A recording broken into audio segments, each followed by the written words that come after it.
حضور علیہ الصلوۃ والسلام نے ارشاد فرمایا، رمضان شریف کے بارے میں میری امت کو ایسی 5 چیزیں عطا فرمائی گئیں جو پہلی امتوں میں سے کسی امت کو عطا نہیں فرمائی گئی۔ نمبر 1، حضور علیہ الصلوۃ والسلام نے ارشاد فرمایا، جو مسلمان اللہ کی رضا کے لیے روزہ رکھتا ہے تو مسلمان روزہ دار کے منہ کے اندر جو بو بنتی ہے، روزہ دار کے منہ کی بدبو اللہ تعالیٰ کو مشک سے بھی زیادہ پسند ہوتی ہے۔ حضرت امام شافعی رضی اللہ تعالی عنہ آپ فرماتے ہیں روزے کی حالت میں مسواک نہیں کرنی چاہیے، اس لیے کہ جب مسواک کریں گے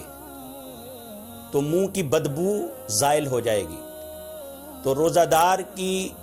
جو بدبو ہے وہ اللہ کو مشک سے زیادہ پسند ہے، تو لہٰذا روزے کی حالت میں مسواک نہیں کرنی چاہیے۔ حضرت نعمان بن ثابت امام ابو حنیفہ رضی اللہ تعالی عنہ آپ فرماتے ہیں کہ روزے کی حالت میں مسواک کرنی چاہیے، اور مسواک کر کے منہ کی بدبو کو خوشبو میں تبدیل کرنا چاہیے۔ فرماتے ہیں اس لیے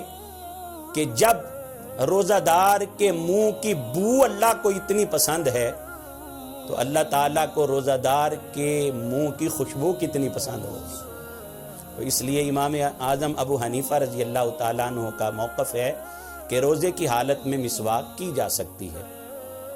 تو حضور علیہ الصلوۃ والسلام نے ارشاد فرمایا کہ روزہ دار کے منہ کی بدبو اللہ تعالیٰ کو مشک سے بھی زیادہ پسند ہے۔ نمبر 2،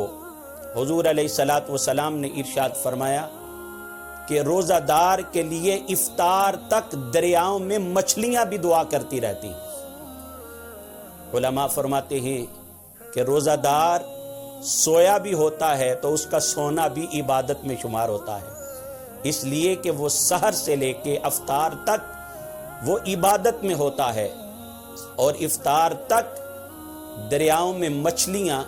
روزہ دار کے لیے دعا کرتی رہتی ہیں۔ نمبر 3، حضور علیہ الصلوۃ والسلام نے ارشاد فرمایا کہ پورا سال روزہ داروں کے لیے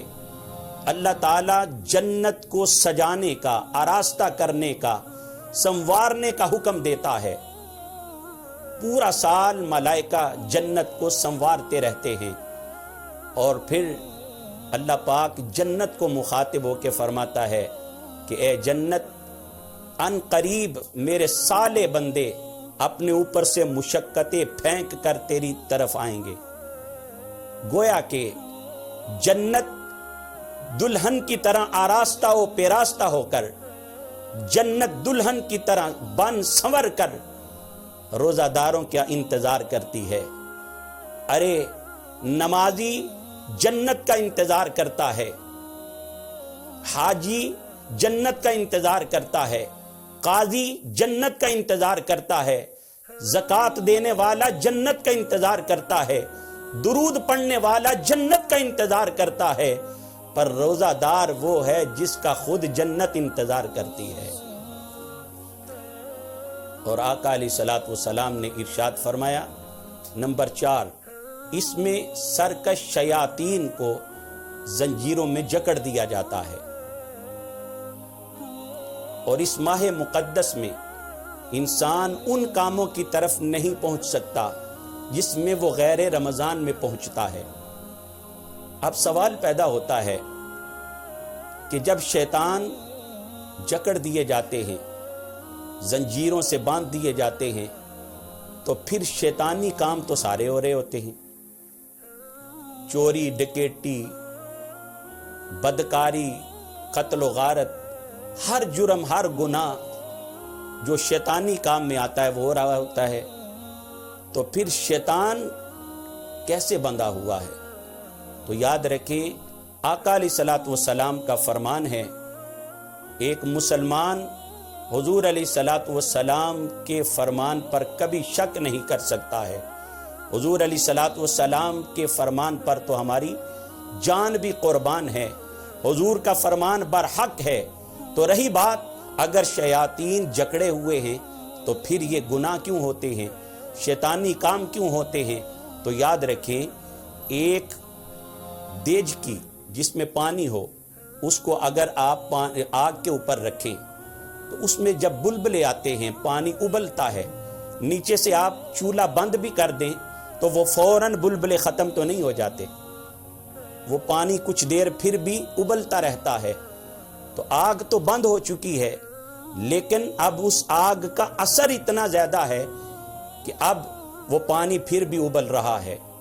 ایسے ہی اگر لوہا آگ میں رکھ دیا جائے، وہ سرخ بھی نظر آتا ہے اور وہ گرم بھی ہوتا ہے، آگ سے نکال بھی دیا جائے پھر بھی کتنی دیر تک وہ گرم بھی رہتا ہے اور سرخ بھی نظر آتا ہے، اس لیے کہ اب اس کے اندر آگ کا اثر اتنا زیادہ ہو چکا ہے۔ تو یہ جو انسان شیطانی کام کرتے ہیں، شیطان تو حضور کے فرمان کی روشنی میں جکڑا ہوا ہے، لیکن یہ شیطان کے پچونگڑے بن چکے ہیں، ان کے اندر شیطان کا اثر اتنا زیادہ ہو چکا ہے کہ یہ شیطانی کام کر رہے ہیں۔ تو حضور علیہ السلام نے ارشاد فرمایا کہ اس مہینے میں شیاطین کو زنجیروں میں جکڑ دیا جاتا ہے۔ اور نمبر 5، حضور علیہ السلام نے ارشاد فرمایا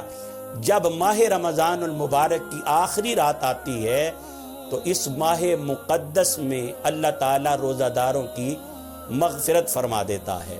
صحابہ کرام علیہم الرضوان نے عرض کیا آقا اہیا لیلۃ القدر، کیا وہ لیلۃ القدر ہے، کیا وہ قدر والی رات ہے؟ تو آقا علیہ السلام نے فرمایا نہیں، بلکہ جب مزدور کا کام ختم ہوتا ہے تو اس کو تب مزدوری دی جاتی ہے۔ تو حضور علیہ السلام کے فرمانے کا مطلب یہ تھا کہ لیلۃ القدر کی فضیلت علیحدہ ہے اور ماہ رمضان کی آخری رات کا انعام علیحدہ ہے۔